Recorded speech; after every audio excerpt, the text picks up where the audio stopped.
Hello everyone, this is Arak Gabar, as always seeking the truth, and my video topic for today will be physical planets don't really exist. Now the basic scientific definition of planets is a celestial body that is in orbit around the sun. Now there are other formal specifications, but that's basically the short answer. According to science, there are 8 planets in our solar system. Those are Mercury, Venus, Earth, Mars, Jupiter, Saturn, Uranus, and Neptune. Now, science suggests that over the course of a few million, if not billion years, dust particles and gases that were floating around space began to clump together as gravity pulled them together, and thus planets were formed.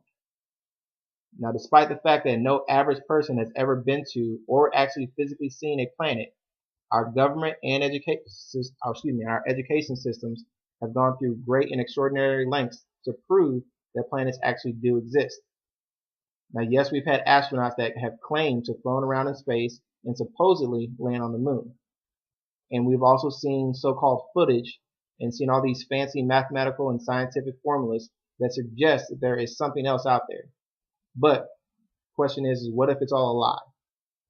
I'm going to read from 1 Timothy chapter 6, verse 20. It reads, O Timothy, keep that which is committed to thy trust. Avoid profane and vain babblings and oppositions of science, falsely so called. You see, we are supposed to avoid the empty discussions of useless matters that go against the teachings of the Most High's Word. Now, the etymology of the word science pertains to knowledge or understanding. But these so-called scientists today don't have the knowledge or understanding of the truth when it comes to the Most High's creation. That's why the majority of scientists are actually atheists, because they just ignore or try to compete with what the Most High said.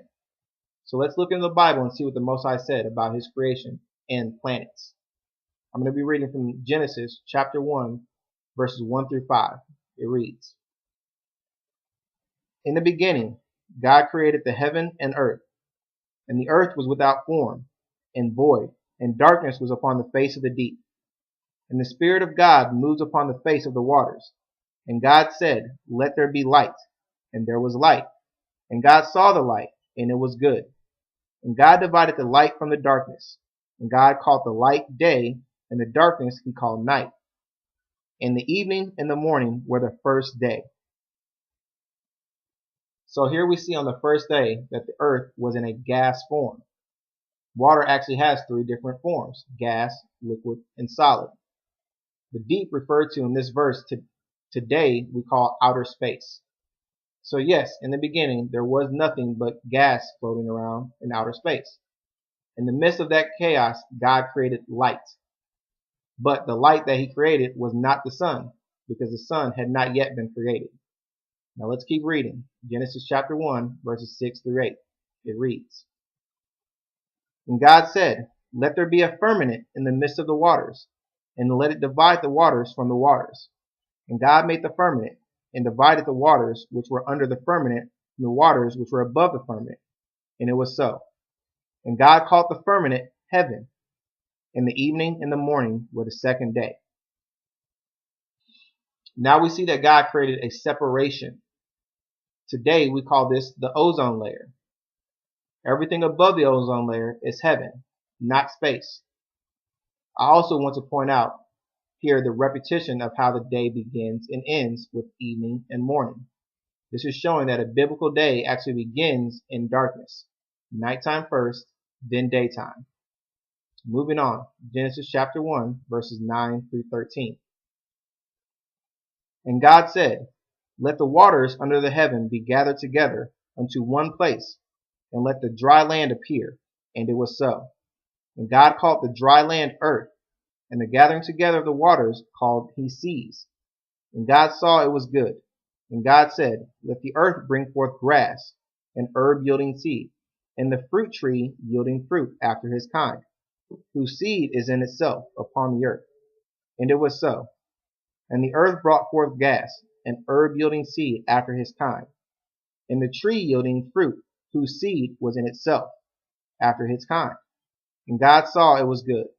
And the evening and the morning were the third day. So here we see that God made the waters under heaven gather together in order to make the earth. He didn't say anything about the waters or gases in heaven coming together. I also need to point out that this process did not take a few million years or a few billion years.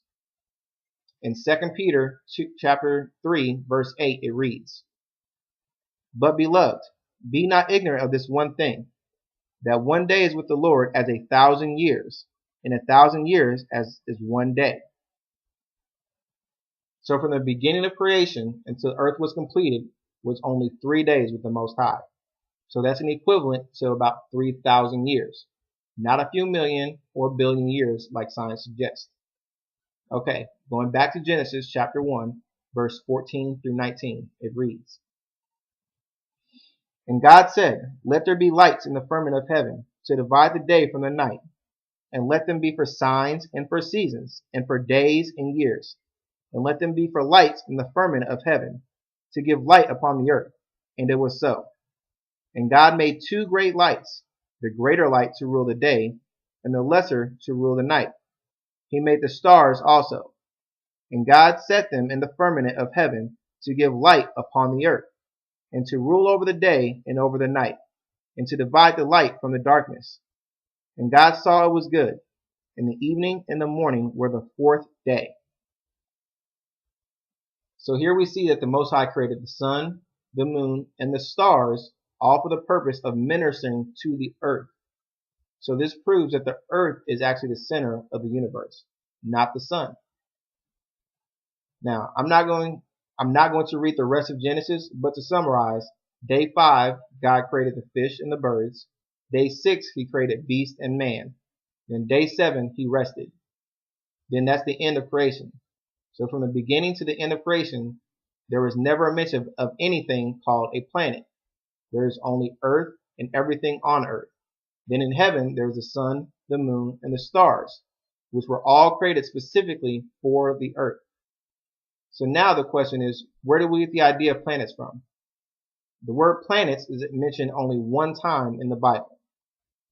This is mentioned in 2 Kings chapter 23, verse 5, and it reads,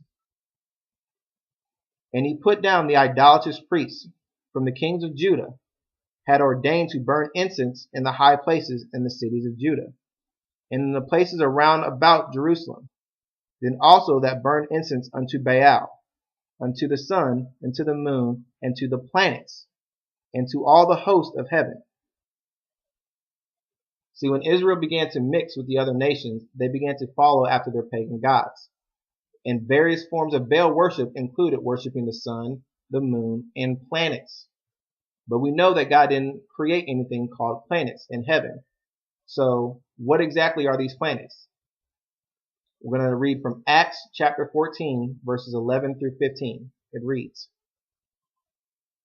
"And when the people saw what Paul had done, they lifted up their voices, saying in the speech of Lycaonia, The gods are come down to us in the likeness of men.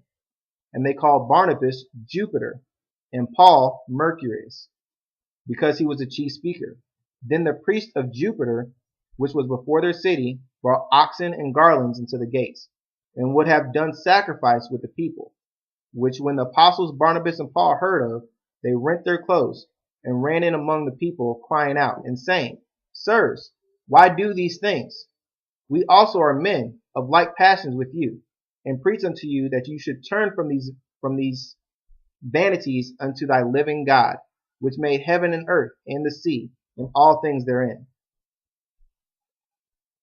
You see, when the disciples were working miracles, the people thought that they were actually gods and that they fell from heaven. Prior to the disciples doing this, there were already many people who worshiped these so-called planets. There is evidence of this if we look in Acts chapter 19, verse 34. It reads, "And when the town clerk had appeased the people, and he said, Ye men of Ephesus, what man is there that knoweth not how the city of the Ephesians is a worshipper of the great goddess Diana, and the image which fell down from Jupiter?"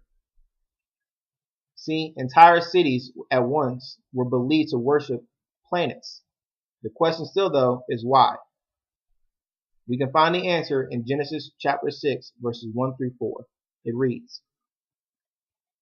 "And it came to pass, when men began to multiply on the face of the earth, and daughters were born unto men, and daughters were born unto them, that the sons of God saw the daughters of men, that they were fair, and they took them wives of all which they chose. And the Lord said, My spirit shall not always strive with man, for that he also is flesh, yet his days shall be 120 years. There were giants in the earth in those days. And also after that, when the sons of God came into the daughters of men, and they bare children to them, the same became mighty men, which were of old men of renown." These sons of God were angels. How can I prove that?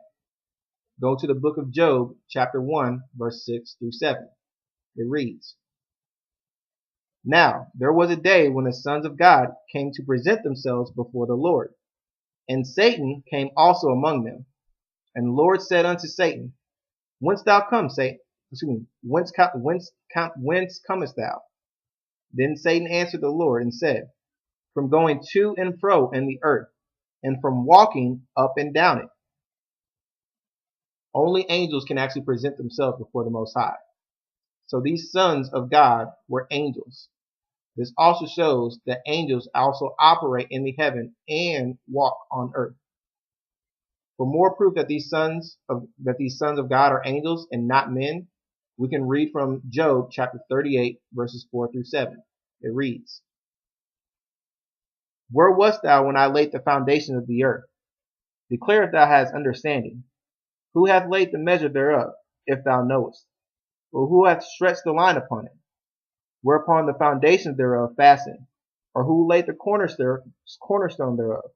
When the morning stars sang together, and all the sons of God shouted for joy." See, this happened before man was created. The sons of God were also called stars.